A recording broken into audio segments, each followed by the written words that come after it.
며느리 앞에서 저는 이렇게 말했습니다. 그래, 너희 집 규칙대로 할게. 대신 나도 내 방식대로 살아볼 거야.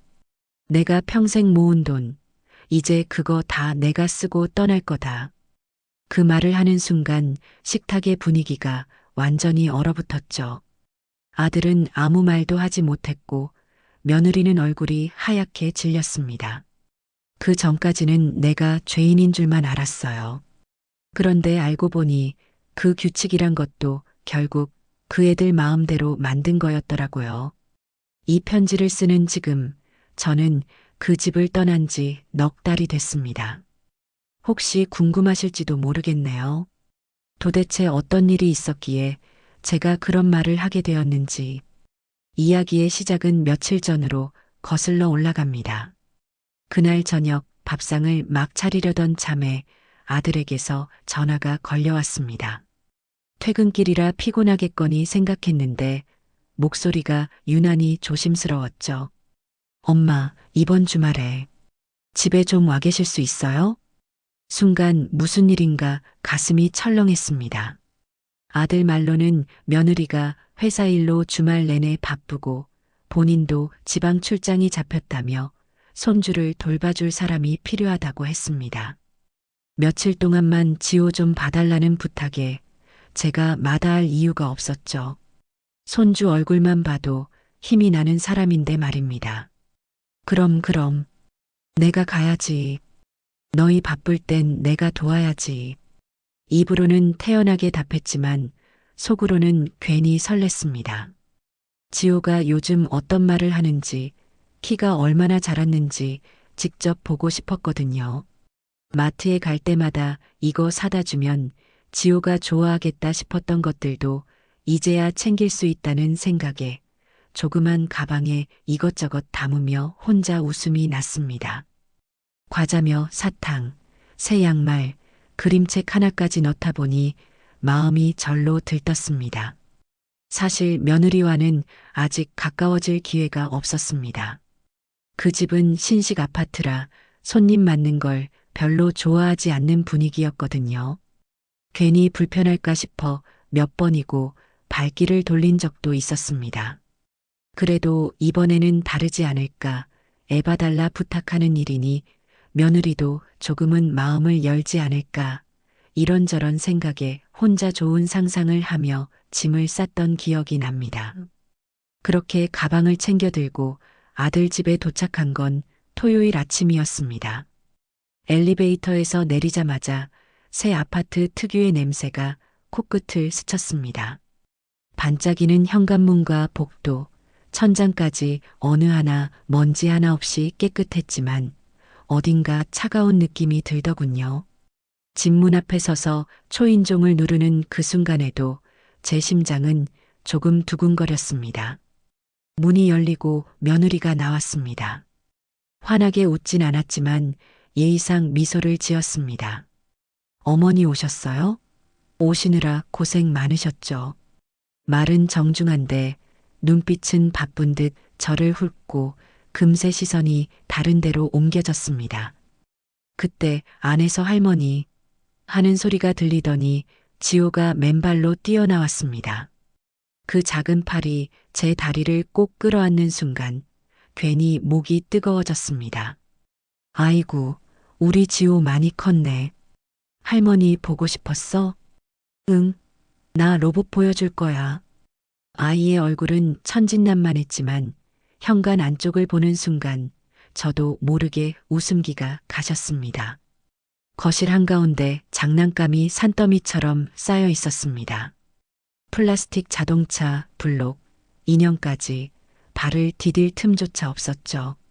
그렇게 멀뚱히 서 있는 저를 보고 며느리가 말했습니다. 애가 놀다가 그대로 둔 거예요. 저희는 일부러 안 치워요. 우리 집 규칙이라서요. 순간 규칙이라니? 하는 생각이 스쳤지만 첫날부터 굳이 이야기하고 싶지 않았습니다. 괜히 불편한 기색 보였다가 분위기가 더 어색해질까 봐요. 그래서 저는 억지로 웃으며 대답했습니다. 그래 뭐. 애가 있으면 원래 그렇지. 하지만 그때 이상하게도 집안 공기가 더욱 차가워진 것 같았습니다. 깔끔하고 예쁜 집인데도 숨쉬기가 답답해지는 그런 기운이었습니다. 며칠만 잘 지내자. 지호만 바라보자. 마음속으로 그렇게 다짐하며 조용히 현관에서 신발을 벗었습니다. 지호는 아침부터 저녁까지 장난감을 가지고 놀았습니다. 로봇이랑 블록을 한꺼번에 꺼내더니 거실 한가운데가 금세 전쟁터처럼 변했죠. 얼마 지나지 않아 또 다른 장난감을 꺼내고 또 꺼내고 정신없이 신나게 노는 모습이었습니다. 아이의 즐거운 모습은 좋았지만 어질러진 방이 자꾸 신경이 쓰였습니다. 저녁이 되어 지호가 잠이 들자 저도 모르게 정리를 시작했습니다. 자동차는 한쪽 바구니에 모으고 블록은 색깔별로, 인형들은 소파 옆에 차곡차곡 정리했죠. 며느리가 깔끔한 걸 좋아하니까 이렇게 해두면 좋아하겠다는 생각이 들었습니다. 아이를 볼 때 조금이라도 덜 힘들었으면 그저 그런 마음뿐이었습니다. 모든 정리를 끝내고 나니 거실이 한결 넓어 보였습니다. 답답했던 마음도 조금은 풀리는 것 같았어요. 저도 모르게 속으로 중얼거렸습니다. 이 정도면 며느리가 집에 와서 기분이 좋아지겠지. 저는 그냥 그렇게 생각했습니다. 정말 그뿐이었어요. 그날 저녁 며느리가 퇴근해서 집에 들어왔습니다. 현관문이 열리자마자 밝은 목소리로 지호야, 엄마 왔다. 하는 소리가 들렸고 곧장 거실 쪽으로 걸어오는 발소리가 이어졌습니다. 저는 방 안에서 빨래를 개고 있었어요. 그런데 잠시 후 며느리의 목소리가 굳은 채로 들려왔습니다. 이거 누가 치운 거예요? 순간 심장이 쿵 하고 내려앉았습니다. 집에 있던 사람은 저뿐이니까요. 저는 얼른 방에서 나가 대답했습니다. 내가 치웠어. 지호가 자는 동안 심심하기도 하고 깔끔하게 해놓으면 너도 덜 힘들잖아. 그런데 며느리 얼굴이 어딘가 달라졌더군요. 눈썹이 올라가고 입술을 꼭 다문 채 깊게 숨을 내쉬더니 조용히 말했습니다. 어머니, 저희 집에는 지켜야 할 규칙이 있어요. 지호가 어질러 놓은 건 지호가 직접 치워야 해요. 누구든 심지어 할머니라도 건드리면 안 돼요. 그 말을 듣는 순간 귀가 멍해졌습니다. 내가 잘못 들었나 싶었죠. 당황해서 말을 더듬었습니다. 아, 그래. 그럼 내가 괜히. 네, 괜히 그러시면 안 돼요. 지호가 자기 물건을 스스로 관리하는 걸 배워야 하거든요. 저희는 이것을 우리 집 규칙이라고 불러요. 앞으로는 꼭 지켜주셨으면 해요. 정중한 말투였지만 단단한 뭔가가 박혀 있는 듯한 느낌이 들었습니다. 저는 머뭇거리며 말했습니다. 그래, 미안하다. 그냥 내가 힘들까봐. 힘든 것과는 상관없어요. 규칙은 규칙이에요. 그 한마디에 저는 더 이상 할 말을 잃고 말았습니다. 아들은 소파에 앉아 조용히 상황을 지켜보다가 시선을 피했고 지호는 곤히 잠들어 있어서 집안은 무척 고요했습니다.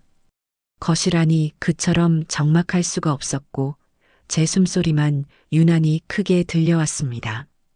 그날 이후로 며느리의 표정이 확실히 달라졌습니다. 아무리 말을 걸어도 눈을 제대로 마주치지 않았고 대답도 짧아졌죠. 지호 오늘 유치원 잘 갔니? 이렇게 물어봐도 네. 딱 한마디만 돌아왔습니다. 저녁에 뭐 해줄까? 라고 하면 됐어요. 저희는 따로 먹을 거예요. 이렇게 선을 그었습니다. 분위기가 이렇다 보니 괜히 제가 더 조심스러워졌습니다. 집안에서 발소리조차 죽이고 손 닿는 것도 줄이고 뭘 해도 며느리 눈치를 보게 되더군요. 정말로 내가 그렇게 큰 잘못을 한 걸까? 애 장난감 정리한 게 그렇게까지 문제가 되는 걸까? 속으로 100번쯤 자문해 봤지만 답은 없었습니다. 집안 공기는 그냥 차가웠습니다. 마치 제가 숨 쉬는 것조차 불편하게 느껴질 정도였으니까요. 그날 저녁 식사 자리였습니다. 며느리는 미역국을 끓여놓고 지호 앞에 앉으면서 말했죠. 지호야, 이제부터 내 장난감은 내가 직접 치워야 해. 남이 대신해주면 안 되는 거 알지? 저를 정면으로 바라본 것도 아닌데 누구든 들어보면 분명 저를 향한 말이란 걸 알 수 있었습니다. 지호는 숟가락에 국물이 묻은 채 멍하게 고개만 끄덕였고 저는 젓가락을 들던 손이 그대로 굳어버렸습니다. 혹시 아들이라도 무슨 말을 해주지 않을까 속으로 기대했습니다. 하지만 아들은 그저 숟가락을 휘저으며 중얼거리듯 말했죠. 응, 지호도 이제는 클 나이지. 자기 일은 스스로 하는 게 좋지. 그 한마디가 오히려 더 차갑게 느껴졌습니다. 나는 지호를 위해서, 며느리를 위해서 도왔을 뿐인데 왜 내 편은 아무도 없는 걸까? 내가 뭐가 그렇게 잘못됐나 하는 생각만 들었습니다. 밤에 방에 누워도 그 말이 머릿속에서 맴돌았습니다. 우리 집 규칙이라는 그 말이요. 이 집에서 나는 마치 규칙 밖에 서 있는 사람처럼 느껴졌습니다. 그날 이후로 며느리는 틈만 나면 우리 집 규칙을 강조했습니다. 아침에 물 한 잔 마시려고 냉장고 문을 열었더니 곧바로 말하더군요. 어머니, 저희는 냉장고 문을 2번 이상 열지 않아요. 필요한 건 한 번에 꺼내고 바로 닫으셔야 해요. 그래야 전기요금을 아낄 수 있어요. 점심때 수건을 개고 있는데도 또 이야기를 꺼냈습니다. 어머니, 저희 집은 수건을 세로로 말아서 넣어요. 가로로 접으면 공간이 안 맞거든요. 심지어 쓰레기를 버릴 때도 한마디 덧붙였습니다. 이거 종이인데 왜 일반 쓰레기에 버리셨어요? 저희는 분리수거를 철저히 해요. 규칙을 꼭 지켜주셨으면 합니다. 입만 열면 규칙 이야기가 따라붙었습니다. 저는 뭔가를 할 때마다 틀리다는 느낌을 받았고 이 집에서 숨 쉬는 것조차 눈치 보게 되었습니다. 손주를 돌봐주러 온 것뿐인데도 점점 제자리가 없다는 생각이 들었습니다. 며느리의 말투는 점점 더 날카롭게 변해갔습니다. 처음에는 제가 너무 예민한 건가 싶었는데 그게 아니더라고요. 제가 뭔가를 조금이라도 건드리면 곧장 그건 아니에요. 우리 집에서는 그렇게 안 해요. 같은 말이 자동처럼 튀어나왔습니다. 아들은 이런 상황에서 어떻게 하느냐고요? 아무 말도 하지 않았습니다. 그저 고개를 숙이고 밥만 먹거나 휴대폰만 바라볼 뿐이었죠. 눈치가 있는 사람이라면 며느리 얼굴만 봐도 분위기를 파악할 텐데 아들은 일부러 모르는 척하는 것 같았습니다. 그래서 저는 혼자 속으로 다짐했어요. 참자. 며칠만 참고 가자. 지호 얼굴만 보자. 지호가 방에서 장난감 들고 뛰어다니며 웃는 소리가 들릴 때마다 그 순간만큼은 마음이 조금 놓였습니다. 아이는 아무 잘못도 없으니까요. 저는 스스로를 다그치며 버텼습니다. 그런데 마음 한켠에서는 이미 알고 있었죠. 이 상황이 오래가지는 못할 거라는 걸요. 한 번만 더 이렇게 나를 힘들게 하면 언젠가는 정말 참지 못하고 터질 것 같았습니다. 그날은 며느리가 친정에 다녀오는 날이었습니다.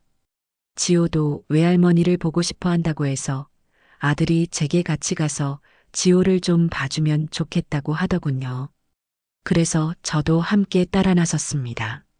사실 마음 한켠이 조금 불안했습니다.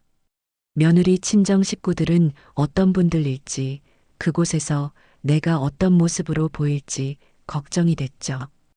혹시라도 괜히 분위기를 어색하게 만들지 않을까 싶었습니다. 친정집 현관문이 열리자 집안의 공기가 다르게 느껴졌습니다. 거실 바닥에는 장난감이 어질러져 있었는데도 아무도 뭐라 하지 않았습니다. 아이들 웃음소리와 조카들이 뛰노는 발자국 소리, 사람들 웃음소리가 어우러져 좀 시끌벅적했지만 오히려 편안함이 느껴졌습니다. 무엇보다 놀라웠던 건 며느리의 모습이었습니다. 평소 집에서는 깔끔하고 규칙을 무엇보다 중요하게 여기던 며느리가 친정집에서는 신경도 쓰지 않는 듯했죠. 지호가 과자를 흘리고 블록을 던지고 인형을 소파에 쌓아놔도 며느리는 그저 웃으며 말했습니다. 애들은 원래 이렇게 놀아야죠. 그 말을 듣는 순간 마음 한구석이 찔렸습니다.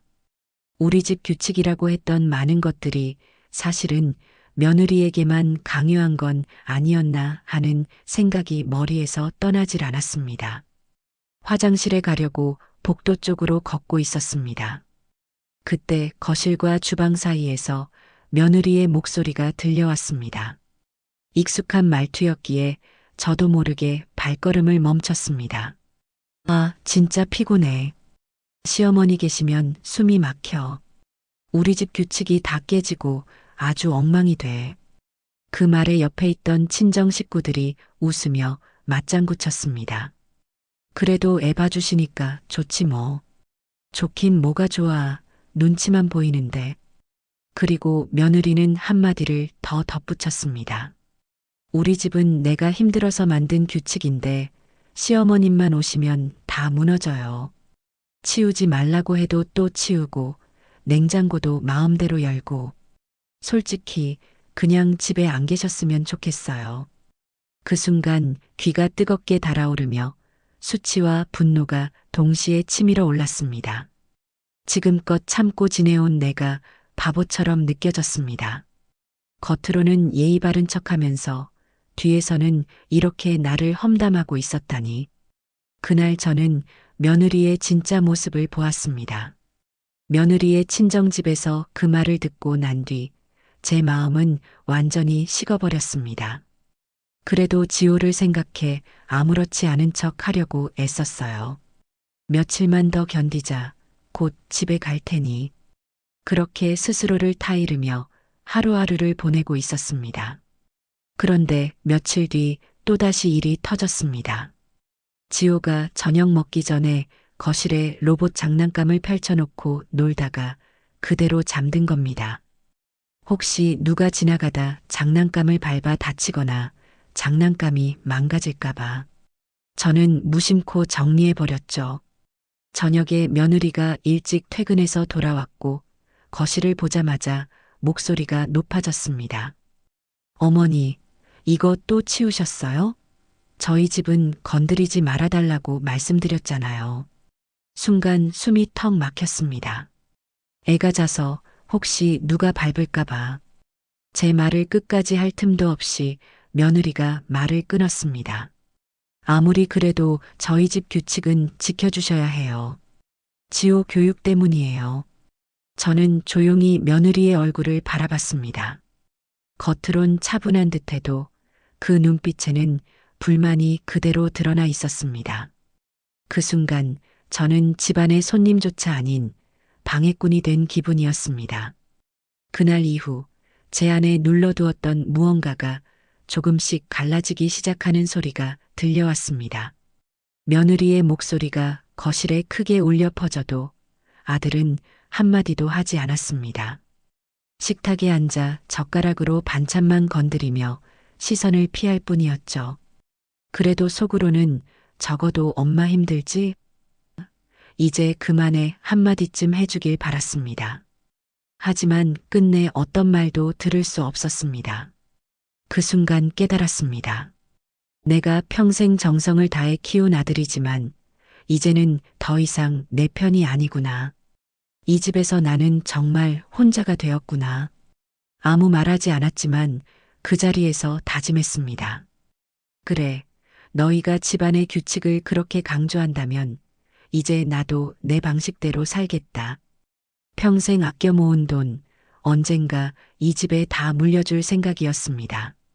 내가 힘든 삶을 견디며 돈을 모은 이유도 결국 너희에게 힘이 되어주고 싶어서였는데 이제는 모든 것이 달라졌습니다. 날 집안의 규칙에서 밀어낸 것도 너희였고 나를 이토록 외롭게 만든 것도 너희였으니까. 앞으로 내 돈은 내가 다 쓰며 살아갈 겁니다. 이렇게 마음을 굳힌 순간 오히려 속이 후련해졌습니다. 그날은 명절 연휴의 첫날이었습니다. 아들 식구는 물론 며느리 친정 식구까지 함께 모여 식사를 하기로 해서 저도 자연스럽게 그 자리에 있었죠. 밥상은 정말 푸짐했는데 제 마음은 어쩐지 허전하기만 했습니다. 저는 말없이 숟가락만 들고 앉아 있었습니다. 식사 자리는 겉으로 보기엔 화기애애했습니다. 그런데 사람들의 웃음소리 사이로 며느리 목소리가 또렷하게 들려왔습니다. 지호야, 엄마가 뭐라고 했지? 우리 집 규칙 지켜야지. 밥 먹을 땐 장난감 갖고 오지 않는 거잖아. 그 말이 괜히 제 귀에 더 크게 박혔습니다. 그 집 규칙이라는 말이 계속 마음을 아프게 했죠. 한 달 내내 제 가슴에 남았던 말이었습니다. 저는 조용히 숟가락을 내려놓고 식탁에 앉은 사람들의 얼굴을 하나씩 살펴봤습니다. 며느리 친정 식구들은 웃으며 고개를 끄덕였고 아들은 아무 말 없이 고개만 숙이고 있었습니다. 저는 속으로 다짐했습니다. 오늘은 정말 끝내자. 이 자리에서 내 마음을 다 꺼내놓자. 숨을 길게 들이마시고 손끝이 떨렸습니다. 그런데 이상하게도 두려움 대신 묘한 후련함이 더 크게 느껴졌습니다. 저는 그 자리에서 천천히 말을 꺼냈습니다. 며느라, 내가 친정에 갔을 때 했던 말, 내가 다 들었어. 순간 숟가락 소리와 대화가 동시에 멈췄습니다. 며느리의 얼굴이 굳어졌지요. 우리 집 규칙 얘기하면서 내가 냉장고 문 2번 열었다고 뭐라고 한 것도 지호 장난감 치웠다고 얘기한 것도 다 내가 잘못한 줄 알았어. 근데 내 친정에서는 애가 장난감을 어질러 놔도 다들 웃더라. 그땐 규칙 필요 없었던 거지. 며느리는 무언가 말하려 했지만 쉽게 입을 떼지 못했습니다. 저는 말을 이어갔습니다. 그리고 뒤에서 내 욕한 것도 들었어. 시어머니 때문에 피곤하다. 그냥 집에 안 계셨으면 좋겠다고 했더라. 다 들었어. 식탁에 앉은 모두가 며느리에게 시선을 돌렸고 조용히 밥만 먹던 아들도 숟가락을 내려놓고 저를 바라봤습니다. 며느리는 당황한 표정으로 변명했어요. 그건 그냥 친정 식구들이라서 편하게 한 말이었어요. 편하게? 그래, 너는 친정에서만 편한가 보구나. 나는 평생 남편 떠난 뒤로 혼자 애 키우고 살았는데 내네 집에 오면 규칙 하나 못 지킨 죄인처럼 살아야 하냐? 제 목소리가 약간 떨렸지만 제 의사는 확고했습니다. 그 순간 방 안의 공기가 단숨에 달라졌습니다. 며느리 얼굴은 하얗게 질렸고 아무도 웃지 않았습니다. 마지막으로 저는 조용히 말을 맺었습니다. 좋아. 앞으로 너희 집 규칙 지키겠다. 대신 나도 이제 내 규칙 지키며 살겠다. 방 안은 정막에 휩싸여 있었습니다. 아무도 젓가락을 들지 않았고 지호마저 눈치를 살피며 손가락만 살짝 움직이고 있었죠. 저는 천천히 숨을 고르고 조용히 말문을 열었습니다. 좋아, 너희 집 규칙을 따라줄게. 제 말에 며느리 얼굴이 잠시 누그러지는 듯 했지만 곧이어 제 한마디가 분위기를 바꿔놓았습니다. 대신 이제부터는 나도 내 방식대로 살 거다. 내가 평생 모은 돈, 이제부턴 내가 직접 쓰고 가련다. 숟가락을 쥔 아들의 손이 그 자리에 멈춰버렸습니다. 며느리는 무슨 말인지 이해하지 못했는지 눈만 동그랗게 떴죠. 원래는 너희 어려운 사정도 알고 있어서 다 물려주려 했어. 하지만 너희 집에 그런 규칙이 있다니 나도 내 규칙을 정한 거야. 내 돈은 내 거다. 내 뜻대로 쓸 거다. 제 목소리는 크지 않았지만 단호했습니다. 그 누구도 말 한마디 보태지 못한 채 정막만이 오래도록 이어졌습니다. 어머니, 그게 그런 뜻이 아니에요. 제가 그냥 순간 기분이 아니야. 내가 한 말 다 들었고 오늘도 분명히 들었어. 우리 집 규칙 지키라고 하던 내 눈빛도 내가 죄인이라도 된 것처럼 느껴졌지. 그래. 나도 이제 내 규칙을 지킬 거야. 내 돈은 내가 쓰고 갈 거다. 그게 내가 정한 내 집 규칙이야. 밥 잘 먹었다. 이제 가볼게. 그날 이후 저는 조용히 짐을 싸서 집을 나왔습니다. 아무도 저를 붙잡지 않았습니다. 아들도 며느리도 심지어 지호마저 그때는 모두 깊이 잠들어 있었으니까요. 그런데 신기하게도 발걸음은 한없이 가벼웠습니다. 지금은 작은 월세방에서 살고 있습니다. 방 하나, 부엌 하나가 딸린 오래된 집이지만 저에게는 세상에서 가장 편안한 곳입니다. 아무도 저에게 규칙을 강요하지 않고 제가 집안을 어떻게 하든 신경 쓰지 않습니다. 냉장고 문을 몇 번이고 열어도 수건을 아무렇게나 접어도 뭐라 하는 사람은 없습니다. 아침마다 창문을 열면 시끄러운 시장 소리가 들려옵니다. 분식집 아주머니가 손님을 부르는 목소리, 가게 트럭이 지나가는 소리, 그런 소음이 왠지 좋습니다. 정말 살아있는 소리 같거든요. 이제야 비로소 숨을 제대로 쉬는 것 같습니다. 이제는 더 이상 미련이 남지 않습니다. 며느리가 어떤 말을 했든 아들이 옆에서 지켜보기만 했든 모두 다 내려놓으려고 합니다. 그 집의 규칙은 그들의 몫이고 제 삶은 온전히 제 몫이니까요. 평생 가족을 위해 살아왔으니 앞으로 남은 시간은 저 자신을 위해 써야겠다고 다짐했습니다. 먹고 싶은 게 있으면 먹고, 가고 싶은 곳이 있으면 떠나고, 사고 싶은 것도 망설임 없이 살 겁니다. 제가 벌어놓은 돈도 이제는 아낌없이 제 자신을 위해 쓸 생각입니다. 언젠가 지호가 자라서 할머니가 왜 집을 나갔냐고 물을 날이 올지도 모르겠지요. 그때는 환하게 웃으며 이렇게 말해주고 싶습니다. 할머니도 이제 자기만의 규칙을 지키러 간 거란다. 이제서야 깨달았습니다. 내 인생의 주인은 바로 나라는 사실을요. 이제는 정말 마음 편하게 살아가려 합니다. 집을 나온 지도 벌써 넉 달이 지났습니다.